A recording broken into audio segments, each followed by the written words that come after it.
എന്തുവാന്ന് വെച്ചാൽ ഞാൻ ലൈവിലിരുന്നപ്പോൾ മരട് അനീഷ് എന്നും പറഞ്ഞ ഒരു അക്കൗണ്ടിൽ നിന്ന് കുറേ നെഗറ്റീവ് കമൻറ്റുകൾ വന്നു. എൻ്റെ വീട്ടിൽ വരും പിള്ളേരെ പറഞ്ഞുകൂടും, അങ്ങനെയാണ് ഇങ്ങനെയാണ്, നിനക്ക് എന്നെ അറിഞ്ഞുകൂടാ, ഗൂഗിളിൽ സെർച്ച് ചെയ്യുക. അപ്പം ഞാൻ കോമഡി ആയിട്ടിരുന്ന് സംസാരിച്ചു. ഫേക്ക് ഐ ഡി തന്നെ. എനിക്ക് മരട് അനീഷ് ആരാന്ന് എനിക്ക് അറിയത്തില്ലായിരുന്നു. അപ്പോൾ വേറൊരു കമൻറ്റ് വന്ന്, ചേച്ചി ഒന്ന് സൂക്ഷിക്കണേ, ഇത് ഒറിജിനൽ ഐ ഡി ആണെങ്കിൽ സൂക്ഷിക്കണേ, ഇങ്ങനെ ഒരാളുണ്ടെന്ന് പറഞ്ഞു. അപ്പോൾ ഞാൻ എന്ത് ചെയ്തു, ഈ ലൈവ് തീർന്നപ്പോൾ ഞാൻ ഫോണിനകത്ത് സെർച്ച് ചെയ്തിട്ടോ യൂട്യൂബിൽ സെർച്ച് ചെയ്തപ്പോൾ ഒരുപാട് ന്യൂസ് വന്ന് കിടക്കുന്നത്. എൻ്റെ കണ്ണിൽ എനിക്ക് തോന്നിയ ന്യൂസ് എന്ന് പറഞ്ഞാൽ 2020 ഒരു യൂട്യൂബർ ഇട്ടാക്കുന്നതാട്ടോ.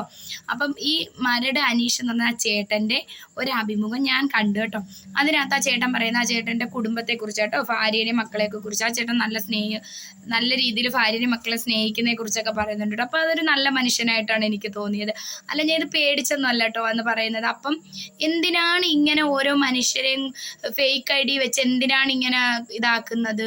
എന്തായാലും ആ ചേട്ടനല്ല ഇത്, അതെനിക്ക് ഉറപ്പുണ്ട്. ആ ചേട്ടൻ എന്തായാലും ഇങ്ങനത്തെ കമൻ്റ് ഇടാൻ വന്നിട്ടില്ല. അപ്പോൾ ആ ചേട്ടൻ്റെ പേര് വെച്ച് ഫേക്ക് ഐ ഡി തുടങ്ങി. നിങ്ങൾക്ക് നാണമില്ലേ ഈ ഫേക്ക് ഐ ഡി ആണെങ്കിൽ?